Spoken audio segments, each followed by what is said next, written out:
Good morning, everyone. This is Andrew Hall. You may call me Dr. Kennard. Dr. Kennard's been very busy, not just with the Disappointed Cat Morning Show, not just in the real life, because you wonder, is this just fantasy? Sometimes, maybe. You working, Dee? I'm just talking to people in the chat right now. That's what I'm doing. Just working, worrying. We got schools closed today because of credible threats of, I'm sorry to hear that. That does suck. Geez, man. Yeah, for those of us who grew up in a time before school shootings, it's bizarre. It's a bizarro world. And I would say that one of my biggest regrets as a parent is raising my children in the States. Even though, yeah, there isn't a lot of gun violence here where I am in Massachusetts. If I was going to do it all over again, it would be in Canada or in Britain or in Ireland or somewhere that I don't have to worry about those kind of things, everyone. All right, so what am I doing? I'm fixing my camera. I'm pulling myself together. Good Friday. This is Friday. I hope you're all doing well. Before getting into Josh Duggar, or here in Boston, you might call him Duggar, Josh Duggar, being guilty, I want to celebrate the 1,000 view birthday of this short. I put up all kinds of content here on this channel, and some of that content is just really short, super short videos that are far more popular than longer content. And in lieu of the 1,000 view, it's actually around 1,300 view, birthday of this short. I want to celebrate it with you all.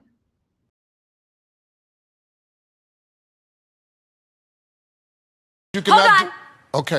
Holy Spirit, activate. Oh, no. Holy Spirit, no. activate. Holy Spirit, activate. Activate. Activate. All right, let's go. See, there you go. I thought I would just share that with you in case you haven't seen it. All right, you want to do Duggars? You want to do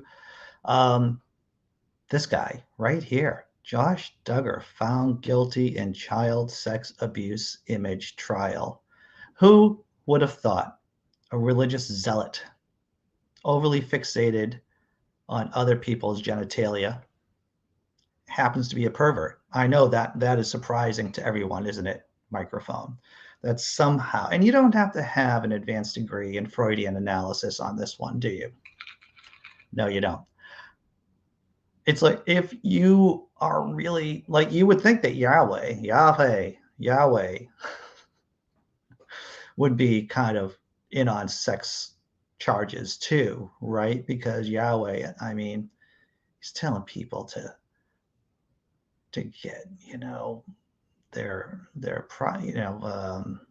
privates mutilated, and overly concerned about what people are doing with I would think that God Almighty should be in jail too as a class 3 sexual felon. But let's just talk about Josh Duggar.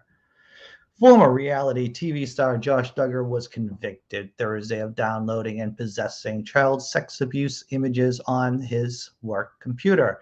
A federal jury in Fayetteville, I'm going to go with Fayetteville, Arkansas, found the 33-year-old Duggar guilty on one count of receiving and possessing child pornography. He faces up to 20 years in prison and fines up to $250,000 for each count he's sentenced.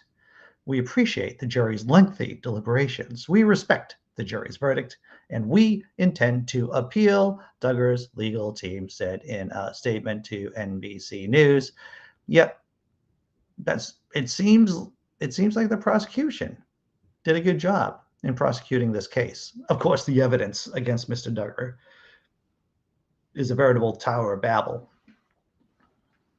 U.S. Attorney for the Western District of Arkansas, Clay Fox, said Thursday that more than 7% of the cases in his office involved child sex abuse images.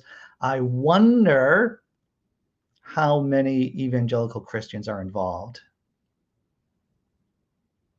with that, with people, with those cases. I would say a majority, maybe a supermajority. This verdict sends the message that these cases are a top priority for our office, Fox said. This verdict also demonstrates that no person is above the law. Regardless of wealth, social status, or fame, our office will continue to seek out all individuals who seek to abuse children and victimize them through the downloading, possession, and sharing of child pornography.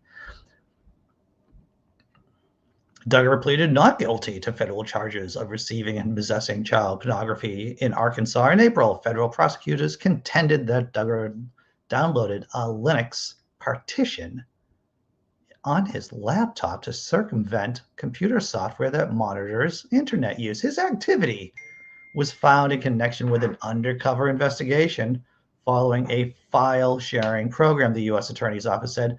Investigators geolocated the computer to Duggar's car lot and then matched the timing of image downloads to times Duggar was at the lot. This includes times when Duggar was the only paid employee on the lot, the prosecutor said in a Thursday press release. Pretty damning evidence, everyone. Evidence presented to the court included logs of Duggar's internet use, which included downloading the images, sending personal messages, and saving pictures. Defense attorneys for Duggar denied the allegations during the trial, saying, "Someone else downloaded. I'm sorry, sir. That was someone else's marijuana in my pocket. I don't know how it got there." That's the defense that they're showing, that they're doing right now. Defense attorneys for Duggar denied the allegations during trial, saying someone else downloaded the images and that Duggar's own personal devices were clear of any illicit material. In the second week of the trial, Duggar's family friend, I'm going to go with Bobby Holt, testified that he confessed to molesting underage girls during a conversation in 2003. According to NBC affiliate KNWA, Holt told the court Duggar had informed them that he touched multiple girls under their pants and underwear, according to KNWA. So we know that Mr. Duggar, Josh, has been in the trouble bubble for sexual inappropriateness. We've covered that on this channel before, everyone.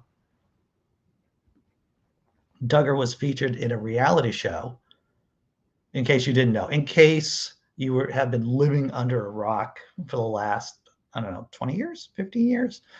He's been featured on a reality show of people of a clan of religious lunatics overly interested in other people's genitalia.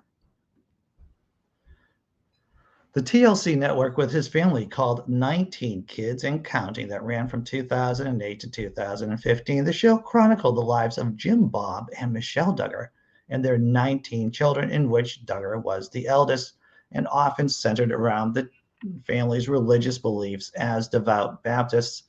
Tell me if I'm wrong in the chat. If we were going to graph out interest in child pornography and religious zealotry, I'm not saying it's a one-to-one relationship, but if we were going to graph it out, the more likely you are to be a religious zealot, the more likely you are to be really, really, really into child porn. That's all I'm saying, microphone. That's all I'm saying. I think it's a hypothesis that would be proven true. What do you think? Microphone thinks that too, everyone. In 2015, following an In Touch magazine report that he was investigated for molesting his 4 sisters and a babysitter, Duggar released a statement saying that he acted inexcusably when he was a teenager. An Arkansas police report indicated Duggar was investigated in 2006. When he was 18, he was never arrested or charged with any crime. Also in 2015, following the apparent hack of the extramarital affairs website Ashley Madison, Duggar was revealed to have frequented the site. He released a statement following reports by The Hollywood Reporter and Gawker saying he was so ashamed of his double life that I have been living, and apologized to his wife.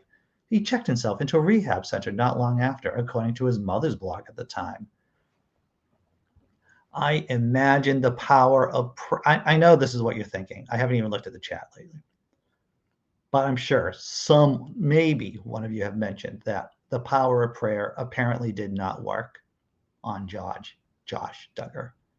Why did God intercede in Josh Duggar's life and have him stop doing the countless perversions, mysterious ways? Well, maybe God's really into that stuff. He checked himself into Of course, God doesn't exist, right? We know this here. Okay. Jim Bob and Michelle Duggar said Thursday that this entire ordeal has been very grievous and that their hearts and prayers are with anyone who's been harmed through child sex abuse material. Just speaking the words they've been told to say by their counsel, I'm sure. Because when you do something wrong, when you're a parent and your child does something wrong, that's a burden, right? I imagine that's a burden. And you got to ask yourself, what did we do to cause this? That's natural I think, natural response for any parent. But I don't really see Jim Bob there being contrite or doing something that would make it some way to make the situation better in any real way besides mouthing platitudes. All right. Enough about me speaking. Let's talk about what you guys are saying. Let's see. Here we go. Jessi Bear. Duggar has a history of being a monster. He was also accused of incredibly violent sexual assaults in the mid-2000s. His family was more upset by him having affairs than they were about the sexual assault. Yes. Duggar sexually assaulted his sisters when he was a teen. Yep, his parents covered it up for So, and to promote the IBLP cult. That's right, Jessi Bear, spot on with that. And it is despicable, Dee Parks. It is despicable. In a situation like this, of course he should be in jail. Anyone who helped cover up the crime, looking at the family, they should also be in jail. Is that just common sense? I think that's just common sense.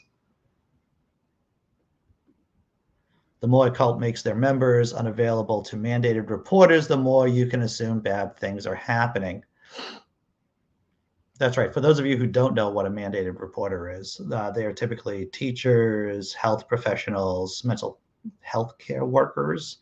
When I was working with people who have disabilities, I was a mandated reporter. So if I suspected abuse, I had to report it. And if I didn't report it, there was a chance that I would be fined for not reporting it. All right. Scapegoat, not bulldozing through technicalities and even the laws themselves to get monsters like this out of society. Yes, a violation of the entire society. Yep, and as well as the individual victim. All right, the worst of the worst, indeed. And I mean, it's what is amazing.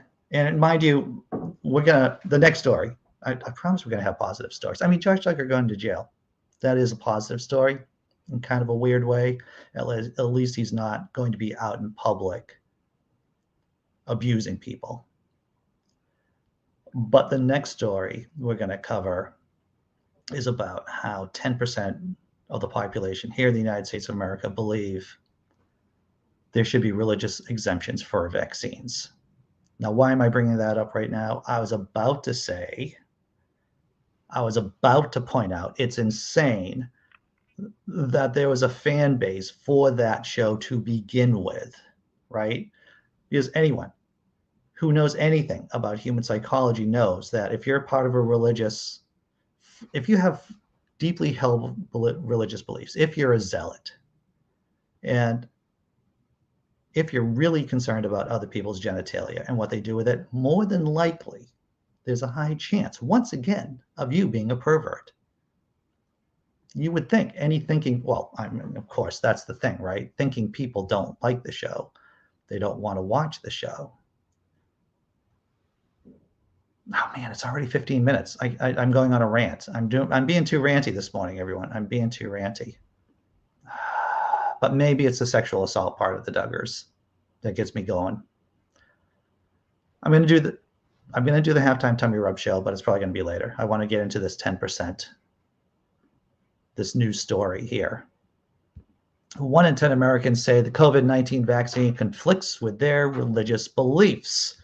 Here we go. I don't have the link in the description below because I just found this story, but I believe it's from NPR. 1 in 10 Americans say COVID-19 vaccine conflicts with their religious beliefs, which just shows you the innate delusional quality of people with those religious beliefs. Only 10% of Americans believe that getting COVID-19 vaccine conflicts with their religious beliefs. And 59% of Americans say too many people are using religious beliefs as an excuse not to get vaccinated. A new survey from the Public Religion Research Institute, PRRI, and the Interfaith Youth Corps shows. So they say only 10% of Americans consider getting the vaccine against their religious beliefs. 10% is too much. Let's face that. And thinking that, what's the number? 56%, 59%. That number should be up in the 90s. There should be many more people thinking that there is an abuse of deeply held beliefs, of religious beliefs, in terms of not getting the vaccine. A majority of Americans, 60%, also say there are no valid religious reason to refuse a COVID-19 vaccine. But the number changes when it comes to white evangelicals. No surprise, because white evangelicals are the problem. White evangelicals are the problem in this country. While a majority of every other major religious group says their faith doesn't include a valid reason to refuse the vaccine, just 41% of white evangelicals believe the same. We covered this story the other day. I was just talking to a buddy of mine, Nathan Timmel, comedian. He's going to be working on the secret project, which isn't going to be that secret soon. And he said, hey, Dr. Andy, he doesn't call me by Dr. Kennard. Andy, did you notice that people in Trump country are dying at a much higher rate than people in counties that went for Biden? I said, yeah, it's 2.78 times. People in heavy red counties counties that went for Trump, are dying at a rate of 2.78 times than those people in Biden-friendly counties.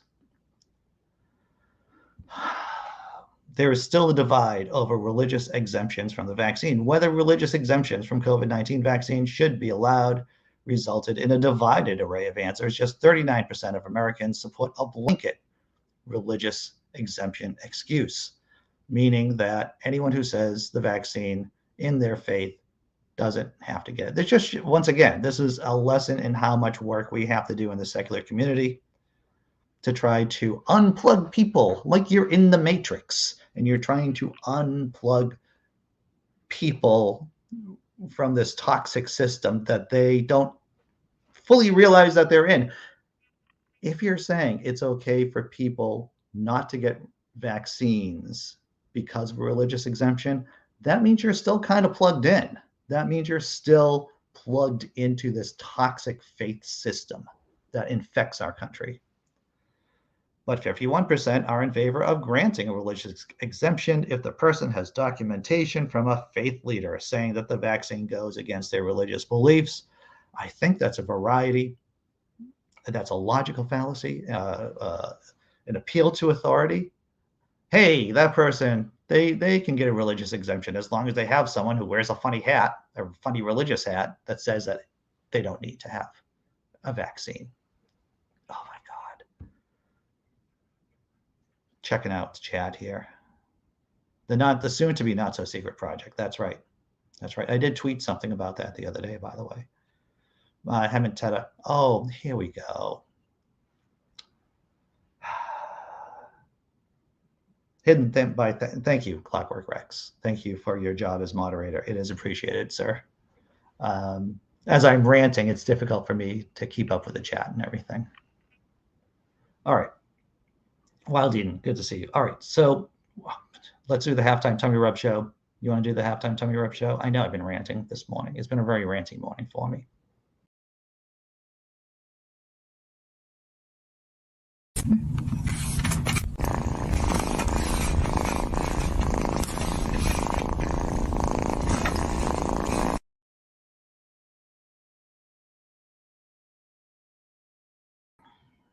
All right. So yes, I've been working actually quite a lot on everything on the secret project. I could talk about that in the after party after show because there is an after party after show starting at 9:30. If you want to be on the panel, link is in the description below. It goes from 9:30 to 10:30. Checking out the chat. I'm going to see if I can squeeze in one more story. I don't know. Maybe I will. Maybe I'll be able to squeeze in one more story.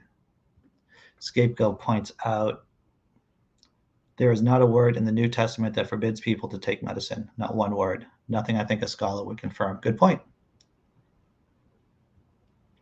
All right. Let's see what other.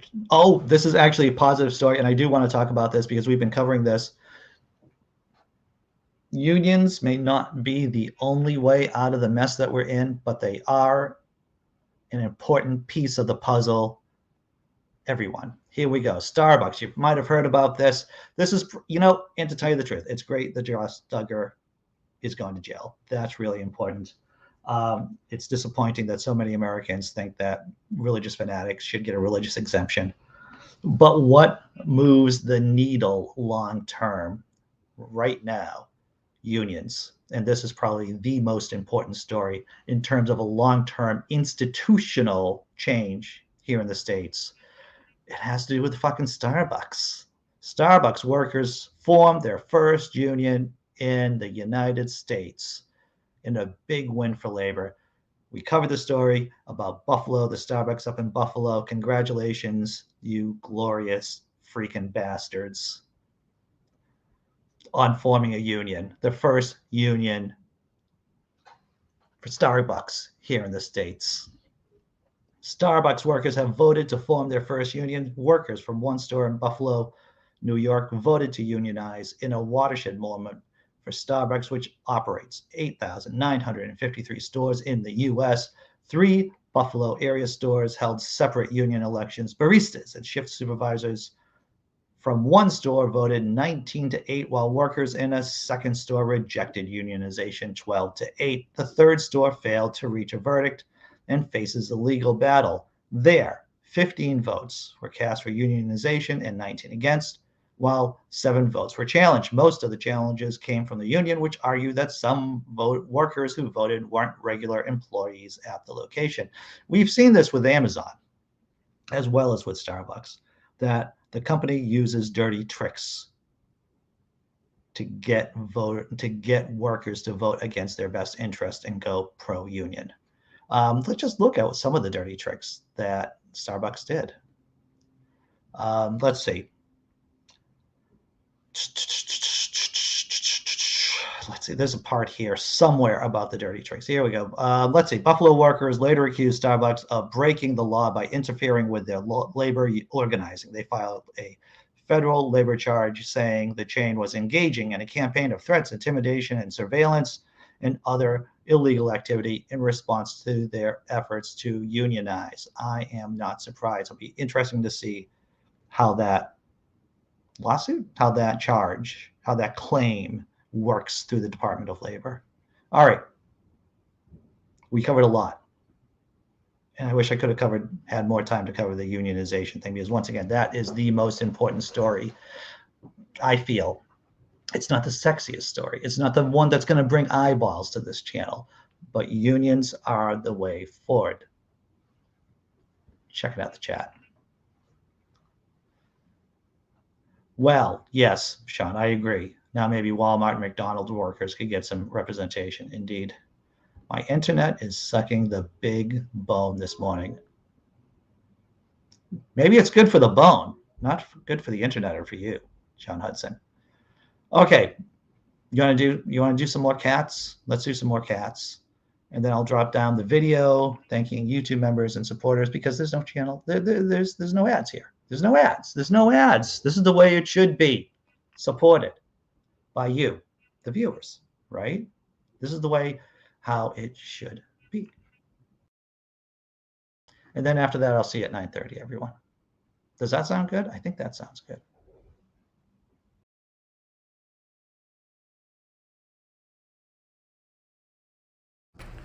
Look at this distinguished gentleman. Look at the way he is sitting. Yes, very distinguished.